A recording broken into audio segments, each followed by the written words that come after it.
Good morning Bihar. मैं हूं सुनील बॉबी और आप इस समय देख रहे हैं अपना खास कार्यक्रम बिहार समाचार, जहां बातें करते हैं बिहार की, खबरें होती है बिहार की। बिहार की खबरों के साथ साथ देश दुनिया में क्या कुछ चल रहा है, तमाम खबरों से हम आपको कराते हैं अपडेट। बिहार में शिक्षा रोजगार का क्या है हाल और गांव की सरकार को लेकर क्या कर रही है बिहार सरकार, तमाम खबरों से हम आपको कराते हैं अपडेट। बिहार में शिक्षक बहाली को लेकर क्या कुछ हो रहा है, रणनीति और क्या कर रहे हैं अभ्यर्थी और शिक्षक, अभिभावकों की क्या है राय और राजनीति क्या हो रही है, आंगनबाड़ी सेविका और सहायिकाओं के लिए क्या और बन रही है रणनीति। वहीं वार्ड सदस्य, बिहार के मुखिया जी, सरपंच साहब, वार्ड सदस्य के साथ साथ तमाम पंचायत प्रतिनिधियों के लिए क्या कुछ चल रहा है। वहीं बिहार के नियोजित शिक्षकों को कब तक होगा सक्षमता परीक्षा, तमाम खबरों से हम आपको कराएंगे अपडेट। राजनीतिक में क्या है हलचल और मौसम विभाग की क्या है अपडेट, तमाम अपडेटों के साथ आपके साथ मैं उपस्थित हूं। और आज सुबह सुबह आपके लिए मौसम भी कुछ खास है, अलग है। मौसम का मिजाज भी बदला बदला सा है। जब आप सुबह उठे होंगे तो मौसम देखे होंगे कि किस प्रकार से है। लगातार ठंड बढ़ रही है, कनकनी बढ़ रही है। स्कूलों में बच्चों की छुट्टी हो गई है, कहीं स्कूल में बच्चों की छुट्टी तो कहीं कुछ बच्चे को पढ़ाया जा रहा है। तमाम खबरों के बीच हम आपको लेकर आए हैं।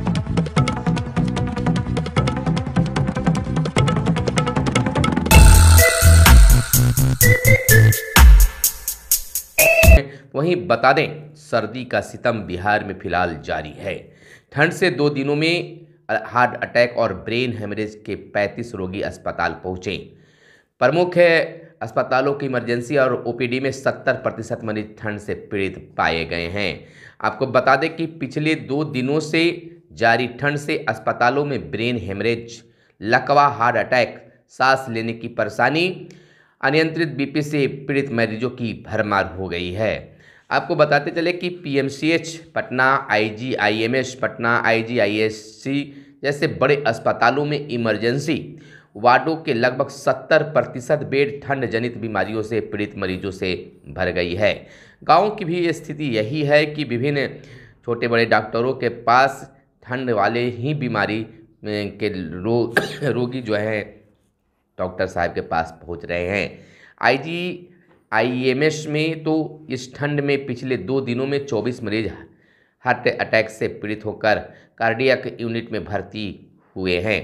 वहीं संस्थान के उपनिदेशक सह अस्पताल अधीक्षक डॉक्टर मनीष मंडल ने बताया कि कार्डियक सेंटर्स के 50 से 25 बेड ऐसे मरीजों से ही भर गए हैं। तो इस तरह से बिहार के विभिन्न अस्पतालों की यह खास है जिसमें खास सलाह दी गई है कि बच्चों और बुजुर्गों को ठंड से बचाने की ज़रूरत है। बच्चों को ठंड से बचाएं और गर्म और ताज़ा चीज़ खिलाएं। इधर 2 दिनों में 5.9 डिग्री गिरा तापमान, सर्द हवा से ठिठुरा पटना सहित राज्य के 7 जिले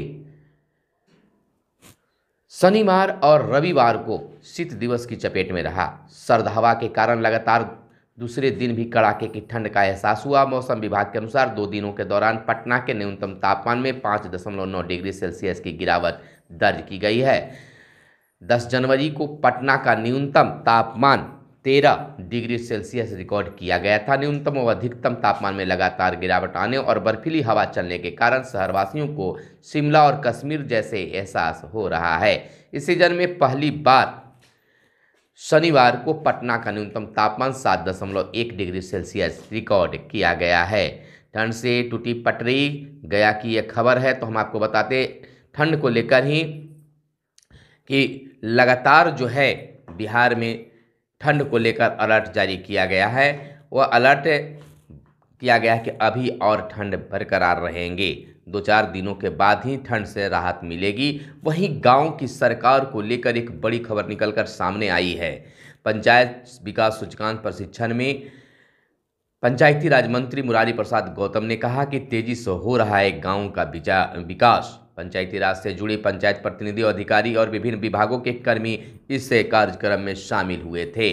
आपको बता दें कि जिला पंचायत संसाधन केंद्र, बिहार ग्राम स्वराज योजना सोसाइटी, पंचायती राज विभाग, बिहार सरकार के द्वारा नई दृष्टि नया सवेरा सेंटर ऑफ एक्सीलेंस में पंचायत विकास सूचकांक पर पटना जिला स्तरीय एक दिवसीय प्रशिक्षण कार्यक्रम आयोजन किया गया। कार्यक्रम में पंचायती राज से जुड़े पंचायत प्रतिनिधि, अधिकारी और विभिन्न विभागों में के कर्मी शामिल हुए। कार्यक्रम में पंचायती राज मंत्री मुरारी प्रसाद गौतम मुख्य अतिथि के रूप में शामिल हुए थे। उन्होंने कहा कि शहर छोड़कर गांव की तरफ लोग लौट रहे हैं। पंचायती राज सूचकांक बनने से गांवों के विकास की रफ्तार काफ़ी तेजी से बढ़ गई रही है। इसका मूल्यांकन पंचायत विकास सूचकांक के द्वारा किया जाएगा और विकास कार्यों में पारदर्शिता आएगी। वहीं बड़ी खबर इस समय की निकल कर आ रही है कि वार्ड सदस्य एक बार फिर से सरकार के खिलाफ में जाने का प्लानिंग शुरू कर दिए हैं। आपको बताते चले कि जहां बिहार सरकार ने यह वादा किया था कि वार्ड सदस्यों का भी उनका हक, अधिकार, कर्तव्य का पालन कराया जाएगा, लेकिन ऐसा कुछ भी नहीं हुआ। अलबत्ता जब पंचायत प्रतिनिधियों का मानदेय बढ़ाया गया तो मुखिया जी को 25 से 5,000 कर दिया गया, तो वहीं वार्ड सदस्यों को 500 से 800 किया गया है। तो इन तमाम चीज़ों को लेकर, ये बिंदुओं पर लेकर वार्ड सदस्य फिर से नाराज हो गए हैं और आंदोलन की प्लानिंग कर रहे हैं। वहीं इन दिनों लोकसभा चुनाव को लेकर काफ़ी गतिविधियां तेज हो गई है। अपने अपने क्षेत्र में नेताजी दौड़ लगा रहे हैं, तो वहीं अयोध्या में राम मंदिर का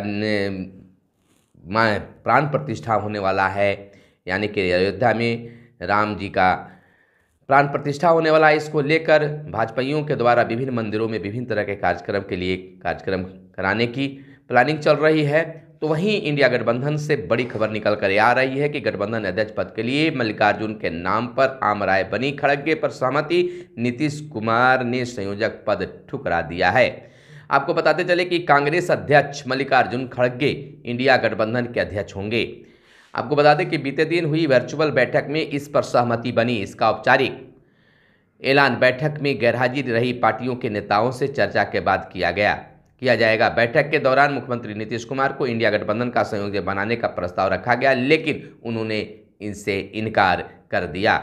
इधर बताते चले कि सूत्रों के मुताबिक कि बैठक में कांग्रेस की पूर्व अध्यक्ष सोनिया गांधी, सीपीएम महासचिव सीताराम येचुरी और कुछ अन्य नेताओं ने संयोजक पद के लिए नीतीश कुमार के नाम का प्रस्ताव रखा। नीतीश कुमार ने कहा कि वह संयोजक नहीं बनना चाहते हैं, वह गठबंधन में बिना किसी पद का काम करेंगे। उन्होंने कहा कि गठबंधन में कांग्रेस सबसे बड़ी पार्टी है, इसलिए गठबंधन का अध्यक्ष कांग्रेस नेता को बनना चाहिए। तो नीतीश कुमार ने बहुत बड़ा अपनी उदारता दिखाई है और यह काफ़ी चर्चा का विषय बना हुआ है। तो वहीं सीटों की गुत्थी सुलझाना ही इंडिया गठबंधन के लिए असली चुनौती भी होगी। बता दें कि गठबंधन के क्षेत्रीय दल अपने अपने हिसाब से कांग्रेस पर दबाव बना रहे हैं। आपको बताते चले कि इंडिया गठबंधन में सभी घटक दल अपनी तरफ से दबाव और प्रभाव जमाने की सियासत पर काम कर रहे हैं। पहले जदयू प्रमुख नीतीश कुमार की नाराजगी की अटकलें थी, तो अब ममता बनर्जी के बैठक में नहीं आने पर तरह तरह के कयास लगाए जा रहे हैं। सपा और शिवसेना उद्धव गुट का भी बैठक में न आना इंडिया गठबंधन में चल रही दबाव की रणनीति की ओर से इशारा करता है। दरअसल साथ लड़ना है, इस पर सहमति पहले बन गई थी, लेकिन साथ कैसे लड़ना है और कितनी सीटों पर लड़ना है, किसकी क्या भूमिका होगी, इन गुत्थियों को लेकर दाव पेच फिलहाल जारी है। देखना होगा कि इंडिया गठबंधन का क्या भविष्य आगे तय हो पाता है। तो वहीं हम आपको बताते चले कि पीएम पद के लिए नीतीश कुमार से उच्च छवि के कम लोग। त्यागी का यह बयान है कि नीतीश कुमार संयोजक को लेकर पहले ही अपनी इच्छा बता चुके हैं। जदयू के राष्ट्रीय प्रवक्ता केसी त्यागी ने कहा है कि इंडिया गठबंधन के दल चाहते थे कि बिहार के मुख्यमंत्री नीतीश कुमार को संयोजक बने, लेकिन नीतीश कुमार की ऐसी कोई इच्छा नहीं। वे पहले ही कह चुके थे कि वे न तो पीएम के दावेदार हैं और न संयोजक पद के। तो केसी त्यागी के द्वारा यह बड़ा बयान आया है। आपको बताते चले कि संयोजक पद ठुकराकर अपनी बात पर कायम रहे बिहार के मुख्यमंत्री नीतीश कुमार बहुत बड़ी उदारता दिखाए हैं। मुख्यमंत्री कहते रहे हैं कि उन्हें किसी पद की लालसा नहीं, विपक्षी दलों को एक मंच पर लाने में मिली थी सफलता।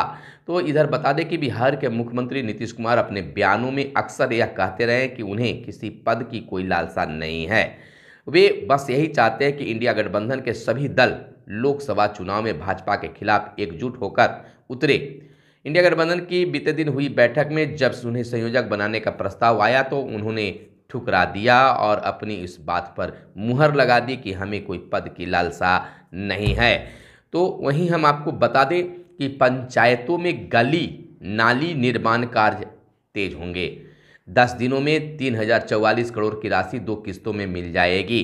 6500 करोड़ की राशि 5 किस्तों में और छठे राज्य वित्त आयोग की तरह वित्तीय वर्ष 2023-24 में मार्च तक पंचायतों में जाएगी। आपको बताते चले कि पंचायतों में नली और गली निर्माण सहित विकास योजनाओं के काम तेज होंगे। अगले 10 दिनों में राज्य के सभी पंचायती राज संस्थानों में 3044 करोड़ की राशि 2 किस्तों में जाएगी। छठे राज्य वित्त आयोग के तहत 2023-24 वित्तीय वर्ष में 6500 करोड़ की राशि 5 किस्तों में मार्च तक जाएगी। तो लगातार गाँव की सरकार को लेकर बिहार सरकार के द्वारा पहल किया जा रहा है। इधर पंचायत की योजनाओं से अब शहर छोड़ गांव लौट रहे हैं लोग। यह मुरारी प्रसाद गौतम का पंचायती राज विभाग का यह बड़ा बयान आया है। यानी कि कह सकते हैं कि कल्याणकारी योजनाओं की अब निगरानी होगी। डिप्टी कलेक्टर को जिम्मेवारी, बंद लिफाफे में जिलाधिकारी को देंगे अपनी रिपोर्ट, साइट पर करेंगे अपलोड। योजनाओं का संचालन किस गति से हो रहा है और इसका क्या वास्तविक लाभ लोगों को मिल पा रहा है अथवा नहीं, इसकी अब रिपोर्ट भी जारी की जाएगी। इधर लोकसभा चुनाव होने वाला है, इसको लेकर एक बड़ा अपडेट आया कि फोटो में त्रुटि होने पर भी अब मतदाता अपना वोट दे सकेंगे। लोकसभा चुनाव 2024 के दौरान फोटोयुक्त मतदाता पहचान पत्र ईपिक में मतदाता की तस्वीर धुंधली या गड़बड़ होने पर भी उन्हें मतदान से वंचित नहीं किया जाएगा। भारत निर्वाचन आयोग के निर्देशानुसार आधार, पैन व अन्य अधिकृत पहचान पत्रों के आधार पर मतदाता अपने मताधिकार का इस्तेमाल कर सकते हैं। तो यह बड़ी जो चीज़ थी निर्वाचन आयोग के द्वारा घोषणा कर दिया गया है। तो वहीं बिहार में भाजपा को गठबंधन की सियासत ने दे दी संजीवनी और सत्ता का संग्राम फिलहाल जारी है। विभिन्न तरह की बातें निकलकर सामने आ रही है। बिहार में गठबंधन की राजनीति का सबसे अधिक लाभ भाजपा को मिला है। पार्टी जब तक अकेले चुनावी मैदान में उतारती रही है, अघोषित परिणाम नहीं आया, लेकिन जैसे ही समता पार्टी जदयू यानी कि कह सकते हैं कि बिहार में भाजपा को गठबंधन की सियासत ने संजीवनी प्रदान की है।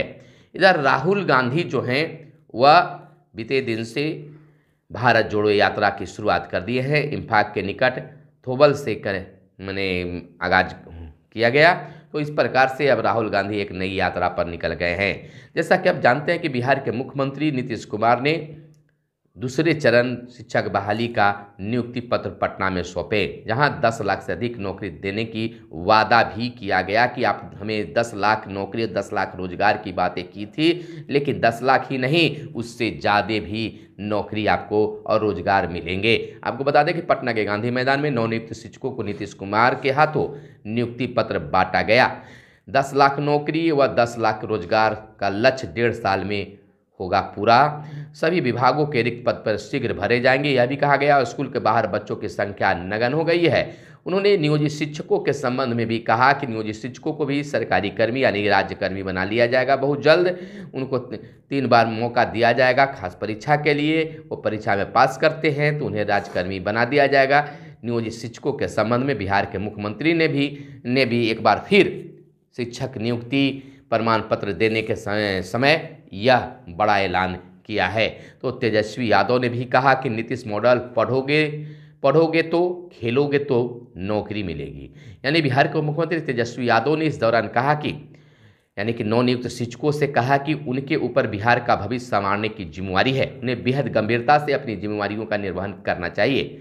उन्हें बिहार के हित में काम करना है। सरकारी विद्यालयों में जो बच्चे पढ़ रहे हैं वे बिहार के भविष्य हैं। उन्हें बेहतर शिक्षा देना उनकी जिम्मेवारी है।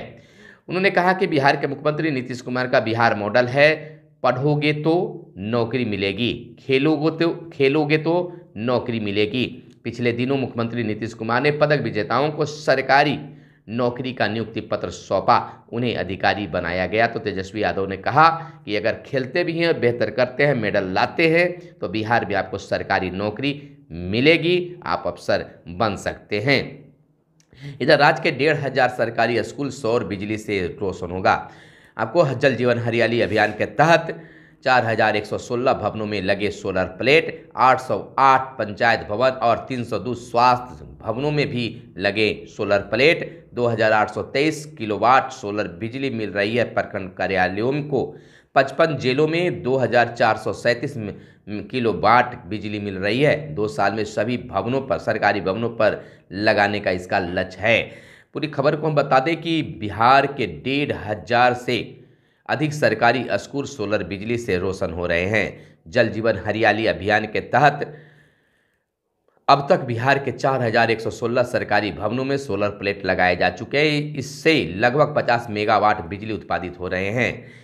सबसे अधिक 1531 सरकारी स्कूलों में सोलर प्लेट लगाए गए हैं। तो इस प्रकार से सोलर प्लेट को भी अहमियत दी जा रही है। तो प्रदेश में 2 दिनों का कोल्ड डे अलर्ट घोषित किया गया है। घने कोहरे का आसार भी बताए गए हैं। पहाड़ों से अधिक ठंड मैदानी क्षेत्रों में मिल रही है। बिहार समेत पूरा उत्तर बिहार आजकल भीषण ठंड की चपेट में है। पटना मौसम विज्ञान केंद्र ने राज्य में अगले 2 दिनों तक कोल्ड डे का अलर्ट जारी किया है, चेतावनी भी दी है। इधर स्कूलों में बनेगा माताओं का समूह, माहवारी पर होगी कक्षा में माताएं माहवारी और स्वच्छता की देगी जानकारी। माताओं के समूह की हर माह में एक बार होगी बैठक। बाल संसद मीना मंच का भी लिया जाएगा सहयोग। इसमें स्कूलों में माताओं का समूह बनेगा। इसके सहयोग से माहवारी पर कक्षा होगी। कक्षा में माताएं बेटियों को माहवारी और स्वच्छता की जानकारी देंगी। समूह की हर माह बैठक होगी। सरकारी स्कूलों में बेटियों की अनुपस्थिति कम करने के लिए यह पहल की गई है। तो इस प्रकार से हर तरह की बातें स्कूलों में अब कराई जा रही है जागरूकता के लिए। आपको बता दें कि शिक्षक नियुक्ति के समय शिक्षा मंत्री प्रोफेसर चंद्रशेखर भी मौजूद थे। उन्होंने कहा कि हम नौकरी कुछ नफरत बांट रहे हैं। यानी कि बिहार के शिक्षा मंत्री डॉक्टर चंद्रशेखर ने कहा कि हमारी सरकार नौकरी बांट रही है और कुछ लोग नफरत बांट रहे हैं। सीएम नीतीश कुमार काम में विश्वास करते हैं। उनके नेतृत्व में हर क्षेत्र में बिहार विकास कर रहा है। कहा कि केंद्र बिहार को मदद नहीं कर रहा है। योजनाओं की राशि में भारी कटौती की जा रही है। यदि केंद्र बिहार को विशेष दर्जा देती या फिर विशेष पैकेज तो बिहार देश का अव्वल राज्य होता। यह बिहार के शिक्षा मंत्री चंद्रशेखर ने बयान जारी किया है। तो आज खास खबर में बिहार समाचार में न्यूज अपडेट में आपके लिए खास लेकर आए थे, जो आपके लिए काम की खबरें थी। कैमरे के पीछे हैं मिस्टर साहिल। फिर मिलते हैं अगले वीडियो में। आप अपना बहुत बहुत ख्याल रखिएगा। धन्यवाद। जय हिंद, जय भारत, वंदे मातरम।